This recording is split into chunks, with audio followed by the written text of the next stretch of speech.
one of these things. This here is the mic Air from Insta360. Unfortunately, when I got this, ordered off of Amazon, and when it arrived, you'll notice there's the seal. There's no seal on it. I was like, okay, that's interesting. Maybe somebody bought it, although it was purchased new. I guess they sent me a used product. I mean, if it works great. I open it. I see the user manual, great. I open it up and it's empty. So I contacted Amazon and they were professional enough to just go ahead and send me a refund. They said, don't worry about the packaging. And so in the meantime, I needed to figure out what would be the appropriate solution. And so one of the things I wanted to find out with this particular video, whether or not we can use the DJI Mic 2. So right now I am wearing the lapel for the DJI mic. So I got the DJI mic right here. It is recording internally, and at the same time I'm having a receiver connected, as you can see, right underneath here. Whenever you use this, right, there's a power button right on the side. You press that power button and the device will turn on. Here we have the screen. So you'll notice here the levels are going up and down.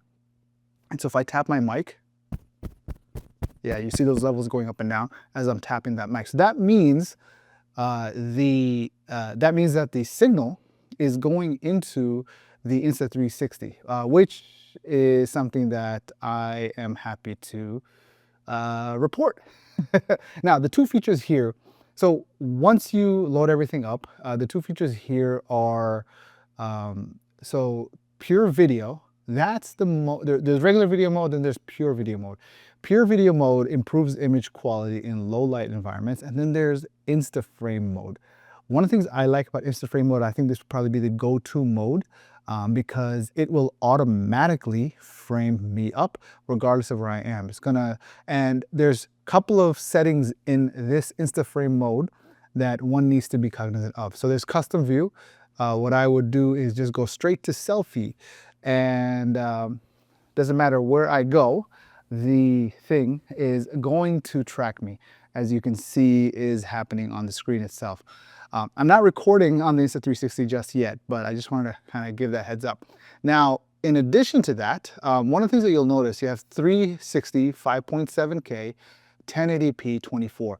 What that means is you can set the settings, right? So you could do 24 frames per second, 25 or 30 frames per second. You can stick to 24, that's basically your standard. You can do 5.7K plus.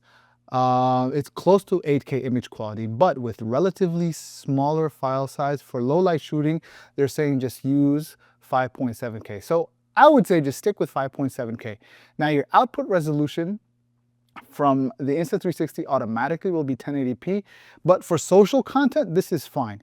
Now, the thing here, this is the important factor, which is the ratio. Now, you can choose 16:9 ratio or 9:16 if you're wanting to do any kind of vertical content recording. And so what I would do is, again, it depends on your purposes. I'll typically do 16:9, and I will repurpose for vertical later, because what this also will do, not only will it give me a specific ratioed file, but it'll also give a 360 file that you can process later if you would like. And once you set these settings, now there's a couple of things here that I wanted to point out. By default, you're gonna get what I call the GoPro aesthetic. What that means is you're gonna get the barrel distortion, the distorted field of view, like you're looking through an ultra wide angle lens. One of the features that I do appreciate on this is that it lets you choose whether you want the output to be like GoPro-like, or do you want the lines and all that stuff to be straight. So my recommendation is to keep distortion correction on. Again, the way that you can enable or disable that, press selfie view, the green button, and you can turn on or turn off distortion correction. What that will do essentially is basically GoPro look versus the straight line looks. I personally prefer the straight line look, and so this is the way that you would set that. Once that's done, you're ready to record.